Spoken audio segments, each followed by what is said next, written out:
కోతుల పెడతను నివారించే క్రమంలో ములుగు జిల్లాలో 4 ఏళ్ల బాలుడు ప్రాణాలు కోల్పోయాడు. కోతులను చంపేందుకు గ్రామ పంచాయతీ సిబ్బంది విషగుళికలు కలిపిన బాలామృతాన్ని లడ్డూలుగా తయారు చేసి పెట్టారు. వాటిని నిజమైన లడ్డూలని భ్రమపడి అశ్విని నందన్ అనే బాలుడు తినడంతో తీవ్ర అస్వస్థతకు గురై ఎంజీఎం ఆసుపత్రిలో మృతి చెందాడు. అపంశుభం తెలియని పసివాడి మృతితో ఎన్టీఆర్ కాలనీలో విషాద ఛాయలు అలుముకున్నాయి. అధికారుల అనాలోచిత చర్య వల్లే బాలుడు ప్రాణాలు కోల్పోయాడని గ్రామస్తులు తీవ్ర ఆగ్రహం వ్యక్తం చేస్తున్నారు. ఆ లడ్డూలు తిన్న మరో బాలిక ప్రస్తుతం చికిత్స పొందుతోంది. ఆ మందు అనేది మా బాబు సత్తిపిండి అనుకొని తిన్నాడు. తినంగానే మా బాబుకి అంతా కడుపు నొప్పి లేవడం, వామిటింగ్ అవ్వడం అట్లాంటివి అయ్యేసరికి మా పెద్ద పాప నాకు ఫోన్ చేసేసరికి నేను ఒక పని నుండి పసరా పోయినా.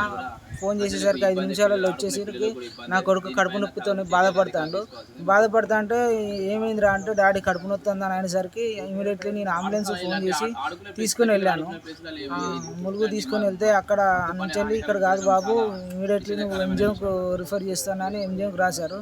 ఇక్కడికి తీసుకొచ్చిన తర్వాత బాబు ఏం తిన్నాడు అంటే సార్ తిన్నాడు అని ఆ ప్యాకెట్ కూడా సార్ వారికి చూపిస్తే అది దాని పేరు ఇట్లా కనుక్కోవాలని అన్నాడు. అయినా దాని పేరు కనుక్కొని ఛాయశక్తుల దాని పేరు ఆ మందు అనే పేరు కనుక్కొని చేసేసరికి అప్పటికే నా కొడుకు చేయి దాటిపోయాడు. వాళ్ళు ఛాయశక్తుల వాళ్ళు ప్రయత్నించారు కానీ ఆ హరితహారంలో ఈ మందు అనేది ఎందుకు పెట్టారు, ఎవరి నిర్లక్ష్యం వల్ల పెట్టారు అనేది మాకు తెలియాలి. దీని గురించి న్యాయం జరగాలి సార్.